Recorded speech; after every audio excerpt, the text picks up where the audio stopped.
बोलिए करवा महारानी की जय।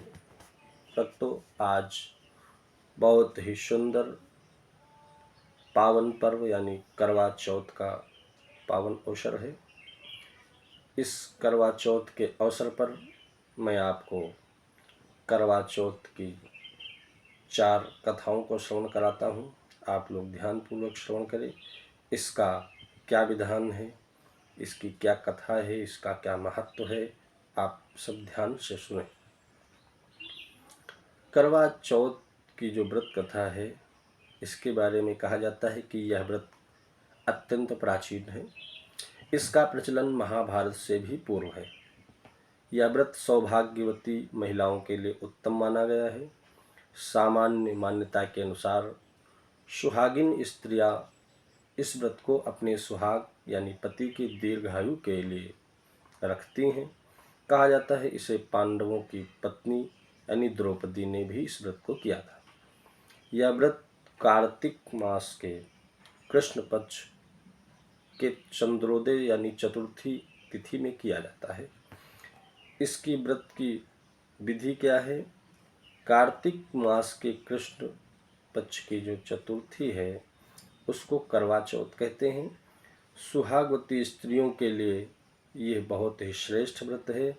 स्त्रियां इस व्रत को पति के दीर्घजीवी होने के लिए करती हैं। इस दिन सुहागिन स्त्रियां चावल को पीसकर दीवार पर करवा चौथ बनाती हैं, जिसे वर कहते हैं। इस करवा चौथ में पति के अनेक रूप बनाए जाते हैं।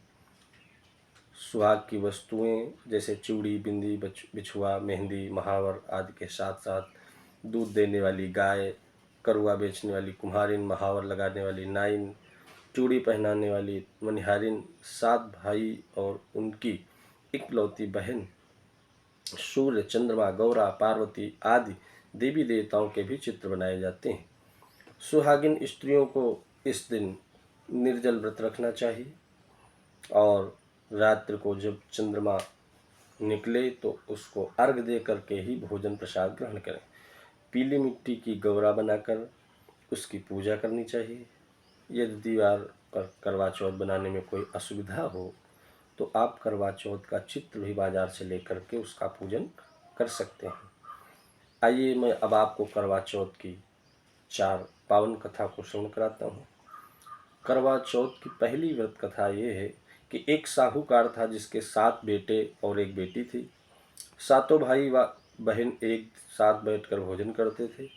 एक दिन कार्तिक की चौथ का व्रत आया तो भाई बोला कि बहन आओ भोजन करें। बहन ने कहा कि आज करवा चौथ का व्रत है, चांद उगने पर ही मुझे भोजन करना है। तब भाइयों ने सोचा कि चांद उगने तक बहन भूखी रहेगी, तो एक भाई ने दिया जलाया, दूसरे भाई ने छलनी लेकर उसे ढका और नकली चांद दिखाकर बहन से कहने लगे कि चल चांद तो उगाया है, अर्घ दे दो। बहन अपनी भाभियों से जब कहने लगी कि चलो अर्घ दिया जाए, तो भाभियाँ कहने लगी कि तुम्हारा चांद उगा होगा, हमारा तो भी चांद उगा नहीं। और तब बहन ने अकेले ही अर्घ दे दिया और भोजन करने लगी। पहले ही ग्लास में उसको बाल निकला, दूसरे ग्लास में कंकड़ आया और तीसरे ग्लास में मुंह की ओर जब किया तो उसकी ससुराल से संदेशा आ गया कि तुम्हारा पति बहुत बीमार है, जल्दी भेजो उसको। माँ ने जब लड़की को विदा किया और कहा कि रास्ते में जो भी मिले उसके पांव लगना और जो कोई भी मिले उससे सुहाग का आशीर्वाद अगर दे तुमको तो उससे बल्ले में गांठ बांधकर उसे कुछ रुपए देना। भाइयों से विदा हुई तो रास्ते में जो भी मिला उसने यही आशीष दिया कि तुम सातों भाइयों के बहन तुम्हारे भाई सुखी रहो और तुम उनका सुख देखो, सुहाग का आशीष किसी ने भी नहीं दिया। जब वह ससुराल पहुंची तो दरवाजे पर उसकी छोटी ननद खड़ी थी।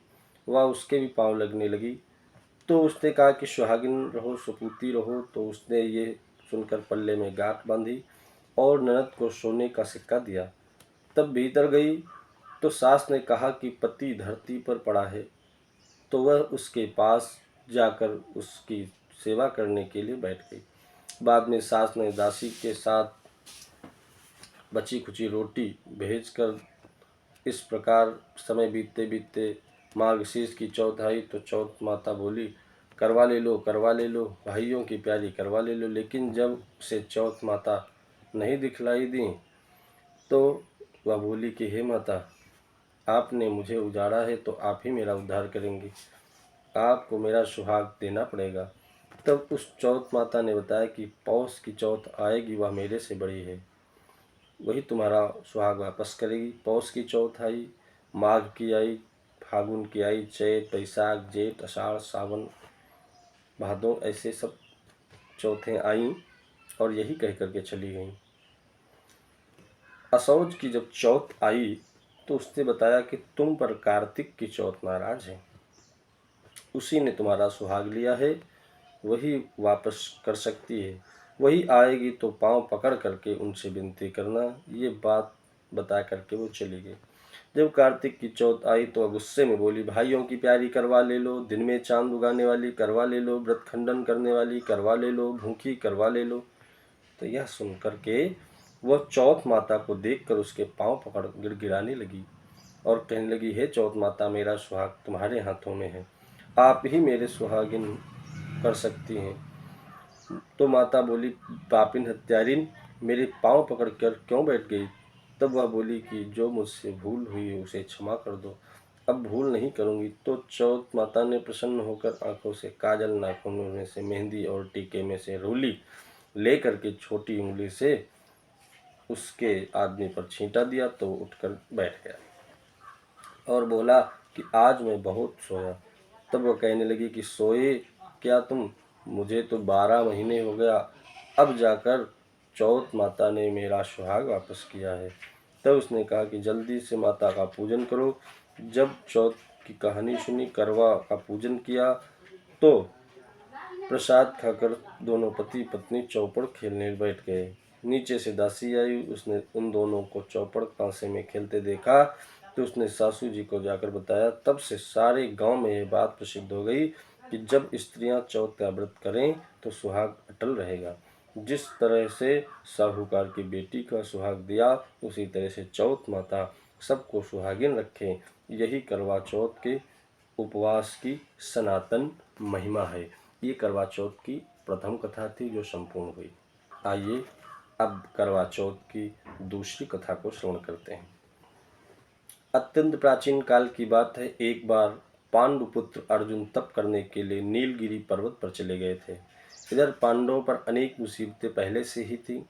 इससे द्रौपदी ने शोक विह्वल होकर के कृष्ण की आराधना किया। कृष्ण उपस्थित हुए और पूछा, कहो क्या कष्ट है तुम्हें? तब कहा कि हे प्रभु, द्रौपदी ने हाथ जोड़कर कहा, मुझे क्या कष्ट है आप तो स्वयं जानते हैं, आप तो अंतर्यामी हैं, मुझे कष्टों के बोझ से विह्वल कर दिया है। क्या कोई ऐसा उपाय है जिसने इन कष्टों से छुटकारा मिल सकता है? तुम्हारा प्रश्न कहा अत्यंत उत्तम है द्रौपदी। कृष्ण मुस्कुराकर कहने लगे कि प्रभु, फिर मुझ दुखी नारी का कष्ट दूर करने का उपाय बताएं। द्रौपदी ने पूछा। तो यही प्रश्न एक बार पार्वती जी ने भी शिव जी से भी किया था। तब श्री शिव जी ने करवा चौथ का विधान बताया था। फिर प्रभु, करवा चौथ की जानकारी मुझे भी दीजिए और उसकी कथा कहिए। तब कृष्ण भगवान ने एक पल सोचने के बाद कहा, दुख सुख जो सांसारिक माना जाता है, प्राणी उसमें सदा ही लिप्त रहता है। मैं तुम्हें अति उत्तम करवा चौथ व्रत की कथा सुनाता हूँ, इसे ध्यान से सुनो। प्राचीन काल में गुणी विद्वान धर्म परायण एक ब्राह्मण रहता था। उसके 4 पुत्र थे, एक गुणवती सुशील पुत्री भी थी। पुत्री ने विवाहित होकर चतुर्थी का व्रत किया, किंतु चंद्रोदय से पूर्व ही उसे भूख लगने के कारण उसके स्नेही भाइयों ने छल से पीपल की आड़ में कृत्रिम यानी बनावटी चंद्रमा दिखा दिया। लड़की ने अर्घ दे दिया, भोजन कर गया। भोजन करते ही उसके पति की हृदय गति बंद हो गई। इससे दुखी होकर के उसने अन्न जल त्याग दिया। उसी रात्रि में इंद्राणी भू विचरण करने आई। ब्राह्मण पुत्री ने उससे अपना दुख का कारण जब पूछा तो इंद्राणी ने बताया कि तुम्हें करवा चौथ में चंद्र दर्शन से पूर्व भोजन कर लेने से ही यह कष्ट मिला। तब उस लड़की ने अंजलि बांधकर विनय की और कहा, इससे मुक्त होने का कोई उपाय बताइए। इस पर इंद्राणी ने कहा, यदि तुम विधि पूर्वक अगली करवा चौथ का व्रत करोगी तो तुम्हारे पति पुनर्जीवित हो जाएंगे। कन्या ने ऐसा करने का जब वचन दिया तो उसके पति स्वस्थ हो गए।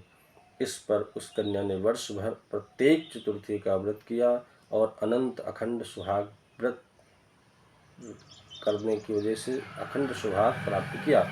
श्री कृष्ण ने कहा कि हे द्रौपदी, यदि तुम इस व्रत को करोगी तो तुम्हारे भी सभी संकट टल जाएंगे। इस प्रकार द्रौपदी ने भी ये व्रत किया और पांडव सभी क्षेत्रों में विजयी हुए। इस प्रकार सौभाग्य, पुत्र पौत्रादि और धन धान्य की इच्छुक स्त्रियों को यह व्रत विधि पूर्वक अवश्य करना चाहिए। इस व्रत में भगवान शंकर की भी आरती की जा सकती है और करना चाहिए। ये थी करवा चौथ की द्वितीय कथा।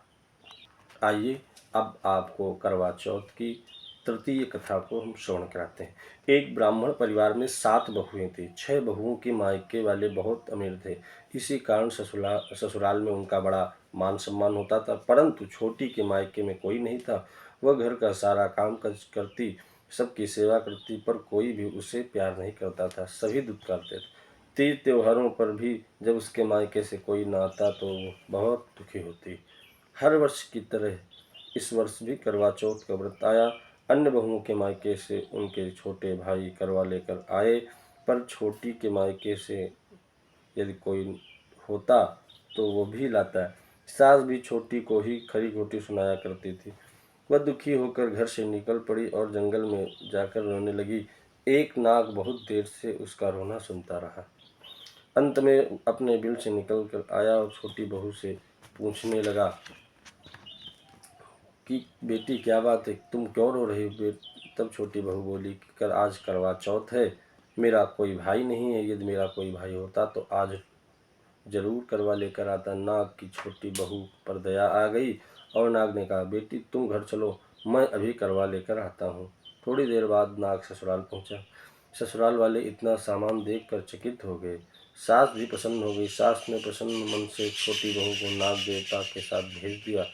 नाग देवता ने छोटी बहू को अपना सारा महल दिखाया और कहा, जितने दिन चाहो आराम से रहो, मन चाहा खाओ, मन चाहा पहनो, पर एक बात याद रखना, सामने रखी नांद कभी मत खोलना।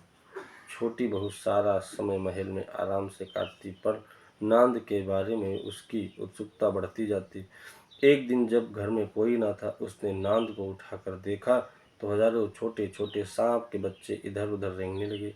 उसने जल्दी ही नांद ढकती। जल्दी में एक सांप की पूंछ नांद के नीचे आकर कट गई।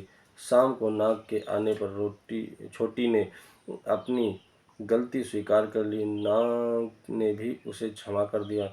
जब छोटी ने ससुराल जाने की इच्छा की तो उसे धन रत्न आदि देकर विदा किया। छोटे के ससुराल में अब उसकी बड़ी इज्जत होने लगी। जिस सांप की पूंछ कटी थी उसे सभी बंडा कहकर तंग करते। एक दिन उसने अपनी माँ से पूछा कि मेरी पूंछ कैसे कटी। माँ ने कहा, जिस छोटी बहू के नान उठाने और जल्दी में रखने से ही तुम्हारी पूंछ कटी। तो वह बोला कि मैं छोटी से बदला लूँगा। माँ के बहुत समझाने पर वह एक दिन चुपचाप छोटी के घर जा छुपा और मौका पाकर उसे काटने की सोचने लगा। वह छोटी बहू और उसकी सास में किसी बात पर बहस हो रही थी। तब छोटी कसम खा खा कर कह रही थी कि मैंने ऐसा नहीं किया। वह कह रही थी कि मुझे बंडा भैया से प्यारा कोई नहीं। उन्हीं की कसम खाकर कहती हूँ कि मैंने ऐसा नहीं किया। बंडा ने जब सुना तो सोचने लगा, जो मुझसे इतना प्यार करती है उसे मैं काटने आया हूँ। चुपचाप घर चला गया। मैंने पूछा, ले आए बहन से बदला? वह कहने लगी, माँ बहन से कैसा बदला, तभी से बंडा भाई हुआ। छोटी बहन हुए भाई प्रतिवर्ष चौथ के दिन करवा लेकर जाता और बहन बड़े प्यार से करवा चौथ का व्रत करती थी। ये थी करवा चौथ की तीसरी कथा। आइए अब आपको करवा चौथ की चौथी पावन कथा को श्रवण कराते हैं। प्राचीन काल में करवा नाम की एक पतिव्रता स्त्री अपने पति के साथ नदी किनारे एक गांव में रहती थी। कार्तिक मास के कृष्ण पक्ष की चतुर्थी यानी चौथ के दिन उसका पति नदी में स्नान करने के लिए गया। स्नान करते समय एक मगरमच्छ ने उसको पकड़ लिया।